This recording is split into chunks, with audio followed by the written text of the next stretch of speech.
우리는 예레미야 3장에서 항거하고 있는 한 남자의 외침의 소리를 들었습니다. 이해할 수 없는 하나님의 나라 백성들의 삶의 현실, 망한 하나님의 나라를 끌어안고 자기가 아직도 인식하지 못하는 그러한 제약으로 말미암아 망해버린 그러한 슬픔의 노래를 하나님 앞에 드리고 있는 한 남자의 모습을 우리가 보았습니다. 그럼에도 불구하고 하나님은 진노로 해서 계속해서 추격하시는 그 하나님, 이스라엘을 결코 포기하지 않으시는 하나님이 예레미야 3장에서 전체적으로 나타나고 있었습니다. 그랬던 하나님 앞에 구덩이에 빠진 채 구덩이 깊은 구덩이에서 외치고 있는 이스라엘 백성들의 모습을 보았습니다. 이제 4장에는 다시 1장과 2장처럼 슬프다라고 시작하는 이 구절로 시작하면서 여호와의 진노로 말미암아 망하게 된 자신들의 삶의 현실을 다시금 하나님 앞에 탄식하고 있는 거죠.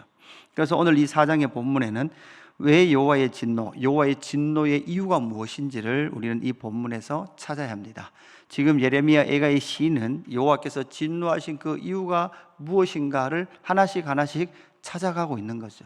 하나님께서 왜 이스라엘을 향하여 진노하고 계시는가, 이 부분을 우리는 잘 찾아서 하나님께서 예수 그리스도를 진노의 잔에 쏟으시고 그리고 우리를 회복하신 그 회복의 영광들을, 복음의 영광을 믿는다면 우리는 다시는 어디로 돌아갈 수 없습니까? 이스라엘의 죄의 모습으로 돌아갈 수 없습니다.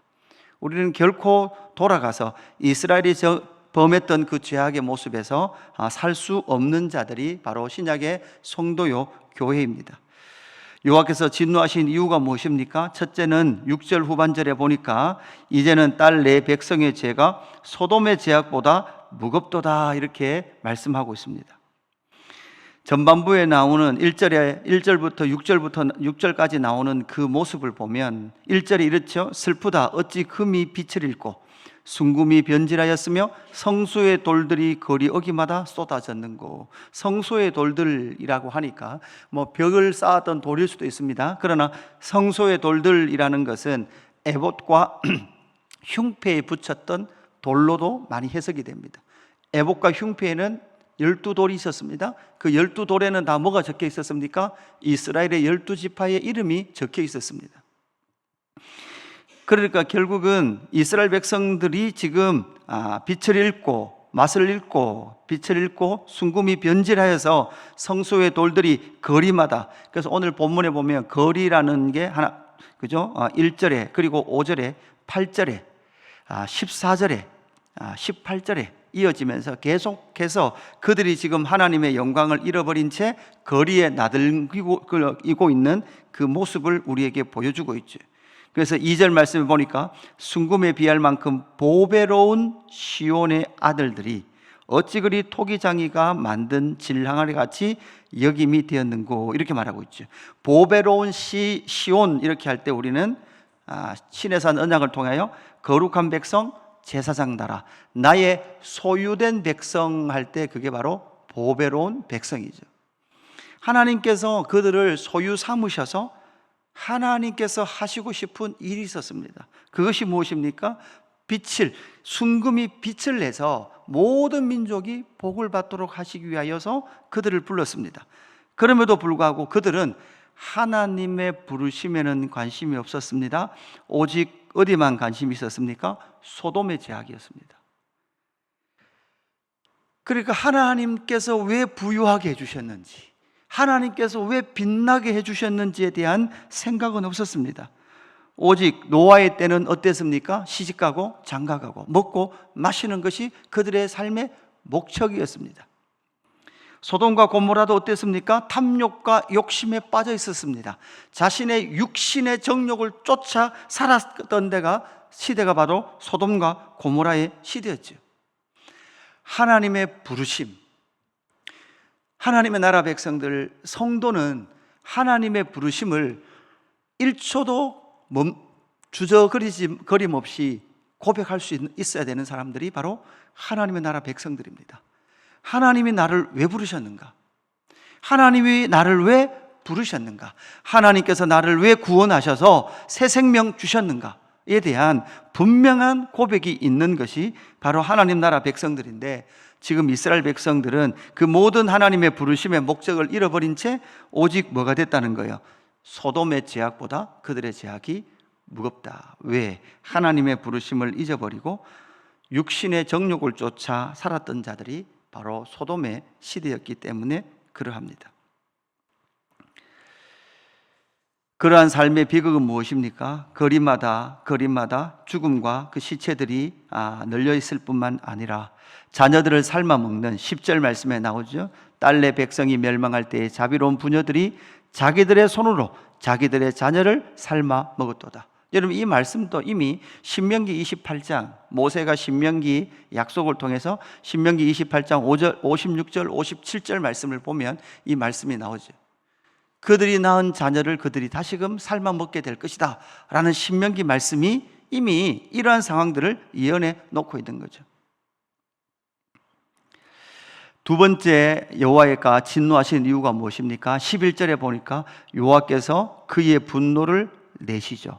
그의 분노를 내시는 이유가 무엇입니까? 여러분, 12절 후반절에 보니까 세상 모든 왕들과 천하 모든 백성이 믿지 못하였도다. 어떤 상황들을 믿지 못했습니까? 대적과 원수가 예루살렘 성문에 들어올 것을 믿지 못했던 거예요. 설마 이런 일이 있겠나? 이스라엘 백성들은 설마 예루살렘 성의 문이 열리겠나? 설마 성전이 무너지겠는가? 두 번째, 그들이 여호와의 진노 앞에 섰던 이유는 13절입니다. 이렇게 말하죠. 그의 선지자들의 죄들과 제사장들의 죄들 때문이니 그들이 성읍 안에서 의인들의 피를 흘렸도다. 이렇게 말하고 있습니다. 그러면 선지자들의 죄와 제사장들의 죄악이 무엇입니까? 성읍 안에 의인의 피를 흘렸다는 거예요. 이 말은 성읍 안에 의인이 있었습니까? 없었습니까? 있었습니다. 분명히 의로운 메시지를 전하는 사람들이 있었습니다. 다른 말로 하면 참 선지자들이 있었어요. 참 선지자가 누구였습니까? 예레미야였습니다. 많은 선지자들이 있었죠. 그러나 참 선지자들의 말은 듣기가 좋았을까요? 듣기 거북했을까요? 듣기 거북한 거예요. 거짓 선지자는 듣기 좋습니다. 괜찮다. 여기가 여호와의 성전인데, 여기가 예루살렘 성인데 하나님이 지키시는데 무슨 예루살렘 성문이 열리겠느냐? 여호와의 성전인데 이 성전이 여호와의 성전인데 이 성전이 무너지겠냐? 여호와가 계시니까 아무 걱정하지 마라. 그냥 살아라 라고 말했던 거짓 선지자들이 득세를 하고 참 선지자의 말은 그들이 듣지 못했던 거죠. 예수님께서 진노하시면서 예수님 시대에 뭐라고 말씀합니까? 너희들은 아벨의 피부터 아벨로부터 자가라의 피까지 모두 다 너희들은 참 선지자들을 모두 다 뭐했다? 죽였다. 이렇게 말하죠. 그러니까 그들은 선지자들의 죄, 제사장들의 죄, 제사장들이 하나님 앞에 나아가게 정결하게 해야 되죠. 그래서 15절 말씀 같은 데 보세요.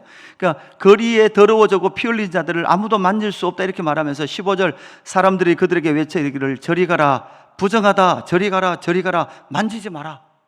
그러면 부정하게 됐으면 누가 필요합니까? 제사장이 필요합니다. 부정하게 된 그들을 정결하게 하는 정결 예식을 통하여서 다시금 하나님께로 나아갈 수 있는 그 길을 열어야 됨에도 불구하고 이 제사장들은 뭐에밖에 관심이 없었습니까?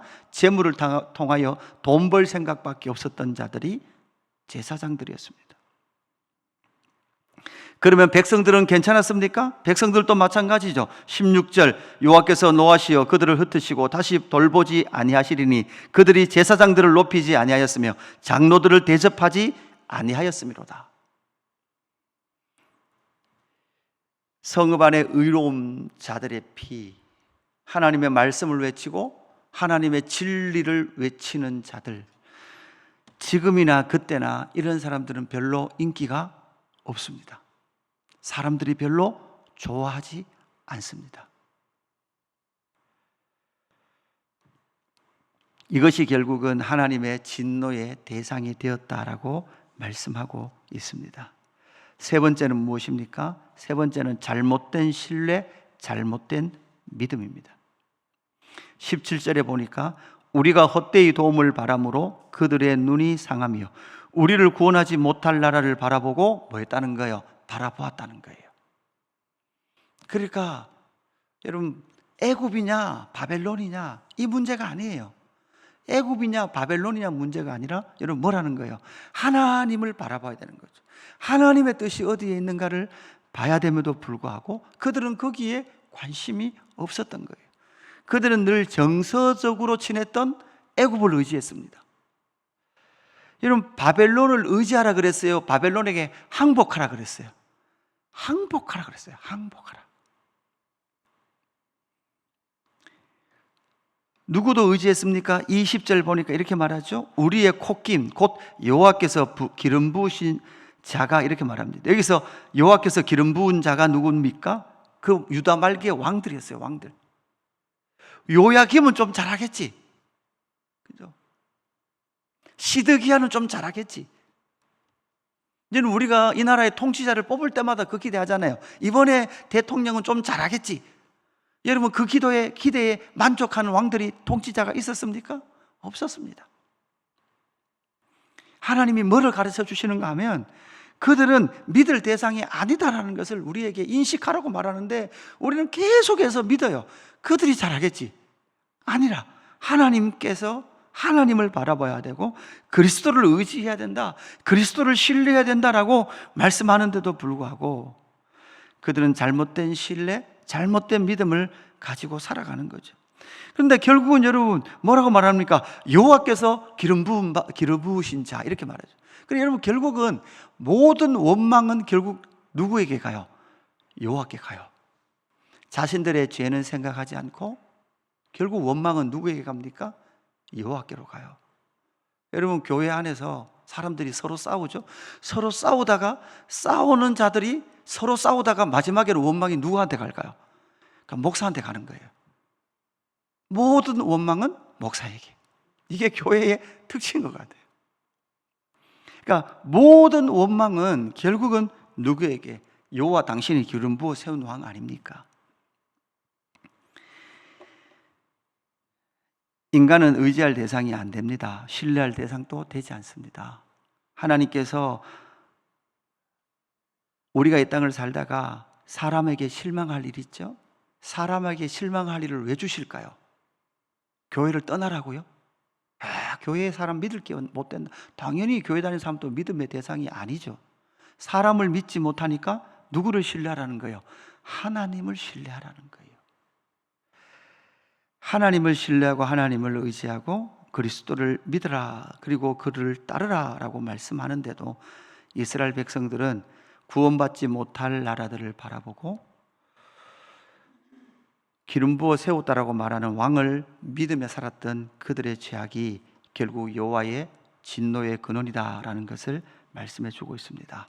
오늘 이 말씀을 통해서 저와 여러분도, 오늘을 살아가고 있는 저와 여러분도 과연 하나님의 진노를 피한 자들인지를 살펴보고, 예수 그리스도를 통하여 하나님의 진노를 피한 자들이라면 이제는 다시금 이러한 이스라엘의 모습으로 돌아가지 않는 저와 여러분의 삶이 되기를 주님의 이름으로 축복합니다. 아버지 하나님, 감사합니다. 시인의 이 애절함의 노래가 그들이 패망했던 원인이 무엇인지를 살펴보고 고백하고 있는 것을 발견합니다. 하나님의 보배였고 구원받은 백성이었으며 하나님께서 선택하신 제사장 나라였음에도 불구하고 그들이 금의 빛을 잃었고 순금이 변질되어서 거리에 나등길고 있는 그 모습을 볼 때, 오늘의 이 시대에도 하나님의 나라 백성들이 세상으로부터, 거리로부터 방황하며 조롱당하고 있는 모습을 발견할 때 우리의 모습을 돌아볼 수 있도록 성령 하나님 역사하여 주옵소서. 하나님, 우리 역시도 소돔의 죄악의 무서운 가운데 빠져 있지는 않습니까? 하나님, 제사장들과 선지자들의 메시지들을 듣고도 돌이키지 않는 우리의 모습이 아닌지 돌아보게 하여 주옵소서. 하나님, 사람을 신뢰하고 인간의 방법을 믿으며 살았던 우리의 죄악을 용서하시고 다시금 오직 하나님께 우리의 시선을 고정하며 예수 그리스도로만 따라가는 우리의 삶이 될 수 있도록 인도하여 주옵소서. 감사함을 드리며 구주 예수 그리스도 이름으로 기도드리옵나이다. 아멘.